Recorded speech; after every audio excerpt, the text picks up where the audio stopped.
Chapter 798, Hire. Les looked at Lumion with confusion and asked, "Can you make decisions for the owner here?" "Yes, because I am the owner now," Lumion replied with a smile, pointing to himself. The human meat chef, Les, was even more perplexed. Weren't we just exiled to Mora together? It had been less than an hour since they arrived. Lumion tilted his head and pointed his chin towards the destroyed bar area. "I had a duel with the previous owner and won this bar from him." Les's eyes suddenly lit up. "Is he dead? Where's his body?" "The enforcers took it away, probably to be buried in the cemetery," Lumion said, walking to the edge of the hall and picking up a relatively intact chair, placing it next to the ruined bar. Les sighed regretfully, but followed Lumion's suggestion and went into the kitchen to start cooking. Lumion wandered to the bar area, searching for the 2 steaks he and Albus hadn't eaten. They were torn to pieces in the violent explosion, scattered among the debris, completely charred and carbonized. After examining them for a while, Lumion noticed that the steak fragments showed no signs of writhing or regeneration. The fire had destroyed any subtle connection to the corpse, making them seem entirely dead and no longer part of the abscessed hand. These probably don't need to be recalled. High-temperature flames can restrain the self-healing ability of the separated rotten flesh, but it's unclear how much it affects the corpse itself. Besides, the separated rotten flesh must only have a limited self-healing ability.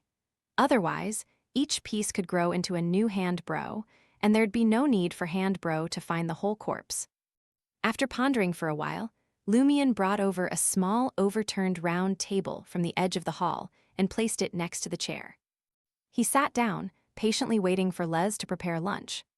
As time passed, Les brought out a mixed salad, creamy mashed potatoes, and other dishes. Lumion took a spoonful of mashed potatoes and tasted it, finding the texture unusually smooth and the flavors of starch, cream, and fat deliciously combined. "Not bad," Lumion said, raising his left hand and giving a thumbs up. Les stood beside him, smiling humbly. "I used to own a restaurant." "A restaurant specializing in human meat," Lumion teased provocatively. Les shook his head. "Back then, I was a normal chef with excellent, but still human, cooking skills." "Then why did you start eating people?" Lumion didn't directly ask when he started worshipping an evil god. He didn't know which evil god corresponded to the gourmet pathway. Les's expression gradually darkened. "My wife had a friend who always filled her head with the idea of a luxurious lifestyle, introducing her to so-called high society members, even encouraging her to have affairs and squander money. She secretly mortgaged our restaurant. Her goal was our restaurant from the start.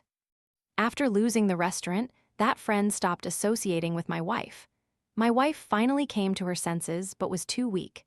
She burned down the restaurant, killing herself in the process. Then a regular customer, who admired my cooking skills, approached me and asked if I wanted revenge. He offered to help, saying someone with my high-level cooking skills should worship the god of cuisine, the great devouring whirlpool. After that, I received a boon and slowly grew stronger.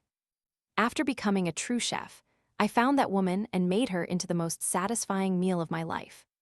From that day on, I enjoyed eating the flesh of the damned and gained the ability to discern who deserved to die." Was that woman also a follower of an evil god? Hearing this, Lumion strongly suspected that the first person Les ate was a bestowed of the broker pathway. Perhaps Les's restaurant was part of a transaction. "Yes," Les confirmed, "she worshipped the so-called truth. When she met my wife, she was still weak." As expected, Lumion smiled. "The ability to discern who deserves to die is quite useful. When I capture a broker pathway sequence, 7 or higher, I'll leave it to Ludwig to handle." After finishing the meal Les prepared, Lumion nodded in satisfaction. "I'm willing to hire you as the chef for this bar. Let's discuss your compensation and responsibilities." "All right," Les said, assuming a listening posture. Lumion picked up a white napkin and wiped his mouth. "There's quite a bit of wine left in the cellar. Clean up the bar, rebuild it, and display the wine. After that, you'll be responsible for hiring and managing bartenders and waitstaff, as well as re-establishing contact with suppliers." "That's the job of a manager," Les noted, having run a restaurant before. Lumian chuckled in response. Yes, chef and manager. The bar's revenue, after costs, will all be yours. What about you? Les had never seen such an owner. Not even wanting the money.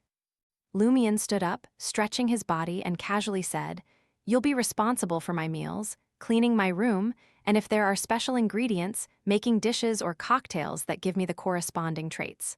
Also, I don't eat human meat. Les stared at Lumian for a few seconds and said in a deep voice, You seem to know a lot about a chef's abilities. Lumian glanced at the now stopped rain outside and walked towards the bar's entrance, smiling. The previous owner of this bar was a depriver, but unfortunately, I deprived him of his life, so he can't share his culinary skills with you. Moreover, my godson is an angel of your pathway. Les fell silent. As Lumian was about to leave the bar, he finally spoke, I'll take good care of this bar. Lumian didn't look back, raising his right hand and waving lightly in acknowledgement. There were still some deep pools of water on the street outside, with pedestrians mainly walking on the sidewalks. The sky was now bright and sunny, as if there hadn't been a heavy rainstorm. Following the subtle connection from the contract mark, Lumian walked towards the suspected location of the abscessed hand's head. Turning a corner, he saw a drenched corpse lying under a book-engraved obelisk. It was Vijpen, the gloomy rapist murderer who had been exiled to Morora with Lumian and others. At this moment, his hands and feet were severed at the joints, his pants stripped off, and his groin a bloody mess with the most important part missing. His eyes were wide open, frozen in pain and despair. Lost the duel, huh? Lumian murmured with a silent laugh. He almost whistled in admiration for the duel he hadn't witnessed. It must have been exciting. Whoever died deserved a toast. Looks like that collector named Julie is stronger. Both she and Vijpen had ulterior motives, no, open intentions to provoke a duel. Lumian thought Julie was likely a beyonder. Such knife skills weren't something an ordinary person could possess. As for whether Vijpen was a beyonder, Lumian couldn't tell for now. Even if he was, his beyonder characteristic should have been taken. That woman is formidable, a voice suddenly said beside Lumian. A gentleman had come from the side of the small square. He wore a half-high silk hat, a white shirt, a cashmere sweater, and a woolen suit jacket, with a bow tie and a cane in hand. He looked just over 30, with a thin face and gentle blue eyes, like a well-educated upper-class person. Of course, in Morara, there were no good people, only bad people and worse people. Did you see their fight? Lumian asked casually. The gentleman smiled. They initially wanted to borrow revolvers for a duel from the restaurant over there, but the waiter told them that there were too many duels today and all the guns were borrowed, leaving only 2 long swords. That woman was very skilled. This man blocked 3 strikes before being knocked down, having his hands and feet cut off and his pants removed. So Vijpen wasn't likely a beyonder. Lumian shifted his gaze from the corpse to the gentleman and asked with a smile, What's your name? The gentleman placed a hand on his chest and bowed. You can call me Gyusain or Count. I heard you killed Worms. Worms, the thief, Lumian laughed. He was struck by lightning, nothing to do with me. If I had killed him, the enforcers would have arrested me. Gyusain smiled slightly. There are ways to deceive the enforcers. So you've noticed their rigidity and procedural nature too. Lumian thought for a few seconds before deciding to be honest. Worms died because he wasn't lucky enough. The item he stole from me attracts lightning during rain. Then you can't be blamed, Gyusain said understandingly. He asked warmly, How should I address you and where are you staying now? Louis staying at the carnivore bar, Lumian replied truthfully. Gyusain nodded slightly. Be wary of Bainar, the bar's owner and chef. He's dangerous and cannibalistic. Lumian smiled. He's already dead. Gyusain paused for a moment before smiling. You're more interesting than I expected. I hope you bring long-lost vitality to Morora. Lumian didn't continue the topic, instead taking the opportunity to gather information. In Morora, apart from Heriberg from the Church of Knowledge, who else should I watch out for? Without hesitation, Gyusain replied, Wanek, the owner of Dad's agricultural company, has a monopoly on the grain supply from the surrounding farms to Morora. He had become an experimental subject, but suddenly escaped and now behaves like a normal person.